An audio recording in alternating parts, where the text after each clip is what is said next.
All right, let's get straight to it. We're doing a deep dive today into something that really flared up on April 11th, 2025. This was in West Bengal in the Murshidabad district. That's right. There was a demonstration basically protesting the new Waqf Amendment Act, and it spiraled pretty badly, turned violent. Significantly violent. Yeah, over 110 arrests in the end. And it just immediately raised some serious questions, about public feeling, law and order, the whole situation there. It really did. It was quite a stark example, wasn't it? How laws that touch on religion and community affairs can just, ignite things. Deep anxieties came to the surface. Exactly, and the sheer scale of it, ending in all those arrests, it just shows how high the stakes were. Definitely. So just for anyone needing a quick refresher, the Waqf Act, it's about properties, right, land, buildings, that kind of thing. Yeah, things donated under Islamic law for religious reasons or, charity, community use. Right. And these new amendments, the ones that caused the trouble, the idea behind them was supposedly to streamline how they're managed. Yeah. And maybe crack down on corruption. That was the stated goal, yes. Efficiency, transparency, curbing potential misuse. That was pretty straightforward, almost administrative, doesn't it? But clearly it landed very differently for some people. That's really the heart of it. I mean, while streamlining sounds good and stopping corruption, who argues with that? Right. But the way the amendments were seen by some, perhaps, was as taking away control, eroding the autonomy of the communities who've, looked after these Waqf properties for a long time. Ah, okay. So that's where the friction started building up. That's where the heat really generated, yeah. And this specific place, Murshidabad, it's got a history, hasn't it? Known for its diversity? Oh, absolutely. A long, rich history, different communities living side by side. So for a Friday, just a seemingly normal day, to suddenly erupt like that, it feels like there must have been some tension simmering under the surface already. I think that's fair to say. Murshidabad, like many courts of Bengal, it has this delicate social fabric. Any change, especially legislative change, that seems to touch on religious or community structures, right, well, it gets looked at very, very closely. Right. The speed of the escalation suggests maybe some pre-existing unease that wasn't being fully addressed or maybe even seen. And you mentioned it wasn't just Murshidabad. No, it spread. We saw protests pop up in Malda, South 24 Parganas, even Hooghly. Okay. But Murshidabad definitely seemed to be where the most intense violence happened, the real epicenter. Got it. So our mission today really is to unpack what exactly happened there, what were the key things driving these protests, and what's the immediate aftermath been like? Try and get a clearer picture. Yeah, exactly. It was a really significant incident. So, okay, let's get into the nitty-gritty. How did things actually escalate on the day? What turned the protests violent? Well, reports suggest that by around midday on April 11th, things in Suti and Samserganj, these are both areas within Murshidabad, significant Muslim populations there. Okay. The demonstrations there took a really sharp turn, became aggressive. We started hearing about protesters throwing stones. Right, and not just symbolic gestures, actually targeting police. Reportedly, yes. Aiming at police officers. You can imagine that instantly changes the dynamic. Oh, absolutely. Tension, shouting, then projectiles. Suddenly, it's dangerous. Chaotic for everyone. Exactly, and it didn't stop there. It got worse. Multiple vehicles, including police vans, apparently, were set on fire. Wow.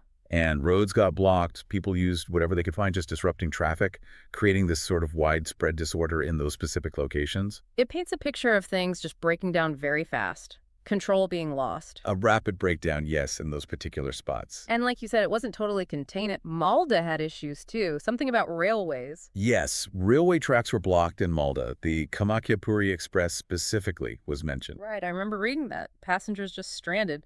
That shows how the disruption spreads outwards, doesn't it? It really does. Hitting critical infrastructure like railways, that impacts travel, commerce, people far away from the actual protest site. Yeah. And then, as we noted, South 24 Parganas and Hooghly, the Champdani area, was mentioned for stone throwing there too. So a broader discontent, maybe not quite the same level of violence as Murshidabad, but it was there. So obviously the authorities had to step in, and it sounds like the West Bengal police moved pretty quickly. They did, yeah. From the next day, Saturday, April 12th, they launched what seems like a pretty significant crackdown. Okay. The numbers themselves tell a story. Over 110 arrests just in Murshidabad. Just Murshidabad. Wow. Yeah, and broken down, it was reportedly 70 in Suti and another 41 in Samserganj. So clearly focusing on where the worst violence had occurred. That's a lot of arrests in a short period. It It's just quite a large operation. It does. Reports mention widespread raids happening across the district, law enforcement trying to, regain control, pick up people involved in the violence, and the police were quite clear in their messaging. The main goal was restoring peace, maintaining order. Standard procedure, I guess. Yeah. And to try and stop it flaring up again, they brought in some preventative measures, too. Exactly. Prohibitory orders. Section 163 of the Bharatiya Nagarik Suraksha Sanhita, the BNSS, Right. that basically bans gatherings.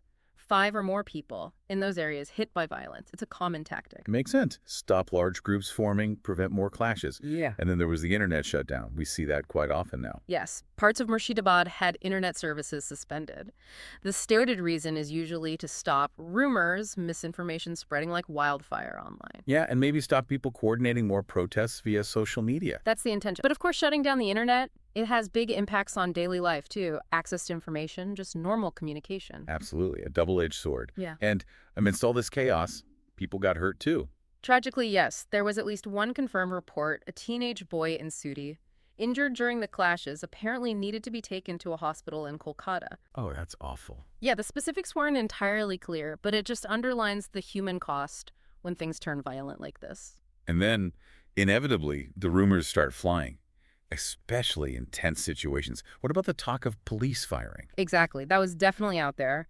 Unconfirmed reports, whispers suggesting police might have used firearms to try and control the situation. But nothing official. No, the authorities were notably silent on it, didn't confirm, didn't deny, and that kind of silence, well, it can sometimes just fuel more speculation, can it? Yeah. And maybe erode trust. Definitely leaves a vacuum for different stories to take root. Okay, so turning to the politics of it all, how did the political players react as this was unfolding? Well, the reactions were swift and pretty sharply divided, as you might expect. The BJP, the Bharatiya Jana Party, they came out very strongly against the violence. Suvendu Adhikari, he's the leader of the opposition in West Bengal, big BJP figure. Right. He called it a premeditated assault on democracy. Strong language. Very strong. And, incidents like this, they often give the BJP a narrative to push. Maybe about the state government's handling of law and order. It can help them consolidate their base. And did he stop there? No, he went further. He alleged that jihadist forces were involved, claimed they instigated the chaos, demanded strict legal action. Okay, so really pointing fingers. It fits into a broader political narrative we often see in the state. And the BJP, as a party, they use this to criticize the TMC government, Mamata Banerjee's administration. Oh, absolutely. They basically suggested it was either incompetence, a failure to manage the situation, or maybe even hinted at some kind of complicity, tacit approval. That's a serious accusation. It is. And they even called for central forces to be brought in, essentially saying they didn't trust the state police to handle it impartially. Wow, okay, that's a direct challenge to the state government's authority.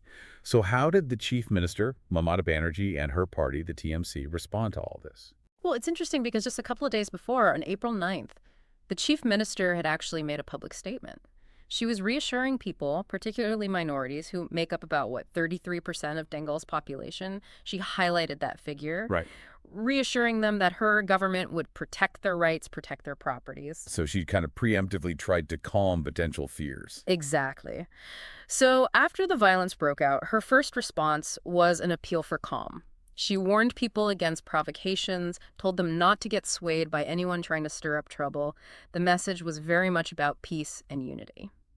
And the governor, did he get involved? Yes, the West Bengal governor, C.V. Ananda Bose, he took a firm line, issued what were called strict directions to the TMC government, basically telling them to take decisive action against the rioters. Okay. And he also personally briefed Amit Shah, the Union Home Minister, about what was happening. Ah, okay. Yeah. So briefing Delhi directly, that signals how seriously this was being viewed at the central level, too. Absolutely. It shows it wasn't just seen as a local law and order issue, but something with wider political implications. And they set up a helpline, too. They did. A 247 control room with a helpline number 033-220-1641, probably to, give out information, help people affected, maybe try and tamp down some of the rumors and anxiety. Okay, so we've got the timeline, the violence, the immediate response, the politics. But let's go back to the root cause, or at least the trigger, the Waqf Amendment Act itself. Can you break down what these changes actually are? Why were they so controversial? Sure. So first, you have the original Waqf Act from 1995. Its whole point was to set up a legal way to manage these Waqf properties. The donated land and buildings we talked about. Exactly. Donated for religious or charitable community benefit. Yeah. And historically, managing these properties, it's been really tied up with community identity, with local welfare work. So any change that feels like it threatens that control, it can feel like an attack on the community itself. Right, I see. Intended for community benefit under Islamic law. Precisely. Now, the central government, led by the BJP, brought in these 2025 amendments. Their argument was, we need more transparency. We need better government oversight of the Waqf boards. Those are the local bodies managing the properties. Right. The stated aim was to stop mismanagement, stop corruption, make sure the assets are actually used for what they were meant for. Which, again, on the face of it, sounds reasonable. Yeah. Curbing corruption is generally seen as a good thing. So where did this agreement come in so strongly? Well, the critics, and that includes major opposition parties like Congress and the TMC, they see it very differently. Their worry is that the new law gives the government too much power, that it could undermine the autonomy of the Muslim communities who've been managing these places, sometimes for generations. There's this deep fear of government overreach, basically stepping into religious affairs. So it really boils down to control, doesn't it? Yeah. Who gets to manage these religious and charitable assets? And you said this is extra sensitive in Bengal. Absolutely. Bengal has a significant minority population, a large Muslim electorate. Any law seen as messing with their religious rights or community structures, it's bound to cause a big political reaction. The Waqf Act changes have really become a flashpoint in the state's politics. And frankly, this incident gives the BJP a narrative, doesn't it? They can potentially use it to consolidate Hindu votes by pointing to what they might frame as, say, appeasement politics by the state government. And it's interesting, you mentioned earlier that some protesters, their reasons weren't just about the act. There were other frustrations. Yeah, reports from the ground, from Murshidabad, even places like Siliguri, where there were also demonstrations, suggested some people felt the Waqf Act was kind of a distraction. A distraction from what? From, bread and butter issues, unemployment, healthcare problems. Their view was sort of, why is the government focusing on this, interfering in religious stuff, when we've got these other major struggles day to day? Right. So it adds another layer. It's not just the legal specifics, but also wider public frustration finding an outlet. Okay, so how does this fit into the bigger picture in West Bengal? Is this Murshidabad incident a one-off or part of something larger? I think you have to see it as part of the broader context, the existing tensions in the state. We've already touched on the demographics, that 33% Muslim population makes anything related to religion or community rights incredibly sensitive. And there's that constant political tug-of-war. BJP pushing for more central control, TMC defending state autonomy. Exactly that. It's the backdrop to almost everything in Bengal politics right now. The Waqf amendments just became another battleground for this ongoing power struggle, this ideological clash. Yeah. The BJP sees a chance, perhaps, to assert federal authority, maybe address what they see as governance problems. The TMC sees it as an attack on state rights and maybe a threat to their core support. And we can't forget the role of social media in all this, especially before the internet got shut down. That's such a critical factor now. Rumors, misinformation, they can just explode online, spread so fast, amplify fear, maybe even incite violence. The internet shutdown was a direct response to try and stop that, but it also just shows how powerful these platforms are now in shaping what people think and how they mobilize. It really sounds like a volatile mix. You had the legislation, the political tension simmering away, and then the speed of online information. Kind of a perfect storm for unrest. It does seem that way. And as you said before, violence is just, it's not the answer, is it? Never. I mean, people might have strong feelings, legitimate grievances even, but resorting to violence, damaging property, attacking police, it just makes things worse. It deepens the divides, makes any kind of real dialogue or solution much harder to reach. Yeah. The focus has to be on talking, right? Finding peaceful ways. Constructive engagement, exactly. Addressing the concerns peacefully. So what about now? The immediate aftermath. What's the situation like on the ground? Well, as of that Saturday, April 13th, the reports were that Murshidabad itself was tense, definitely, but quieter than the day before. Okay, some calm restored. Relatively calmer, yes. Lots of police visible, patrols continuing. That seems to have had a stabilizing effect. But the raids and investigations were still going on. Still looking for people involved. Yes, not just in Murshidabad, but in the other affected districts too, Malda, South 24 Parganas, Hooghly. So the authorities were still actively pursuing the issue. And the BSF, the Border Security Force, being deployed in Murshidabad, Yeah. that also says something. It does. Murshidabad is right near the Bangladesh border, so bringing in the BSF adds another security layer. It really signals how seriously the authorities were treating the whole thing. Okay, so immediate focus. Mm-hmm. Restore calm, keep things stable. But looking ahead, the bigger question is, can Bengal avoid this kind of unrest again Right. over this act or similar issues? That is the million-dollar question, isn't it? And it's really tough because the underlying issues, those different views on the Waqf amendments, the concerns, they haven't gone away. Mamata Banerjee's government has this really tricky balancing act now. They need to reassure the minority communities, address their concerns, but also maintain law and order. And all while facing political pressure from the BJP. Exactly. That pressure isn't going anywhere. The BJP will almost certainly keep using this issue, criticize the TMC, push their own agenda. It makes finding common ground, fostering real dialogue, potentially very difficult. It really feels like the situation is far from over. The echoes of April 11th are likely to be felt in West Bengal for a good while yet. I think so too. It's just such a powerful reminder, isn't it, of how complex things get when you mix legislative changes, religious sensitivities, and intense political rivalries in a place that's already diverse and politically charged. So just to wrap up our deep dive today, we looked at how a protest against the Waqf Amendment Act in Murshidabad turned violent, leading to mass arrests. And it really exposed these underlying tensions in West Bengal, tensions around religion, reform, politics, and who controls what. hmm And it's vital to keep in mind those two sides of the coin regarding the amendments. The government push for transparency and oversight versus the real concerns about government overreach and protecting community autonomy. And the key takeaway really has to be that violence just doesn't solve anything. The path forward has to involve peaceful discussion, trying to actually understand and address everyone's concerns. Absolutely. This whole situation really drives home how laws, even ones proposed with good intentions on paper, can land very differently on the ground and have huge impacts on communities.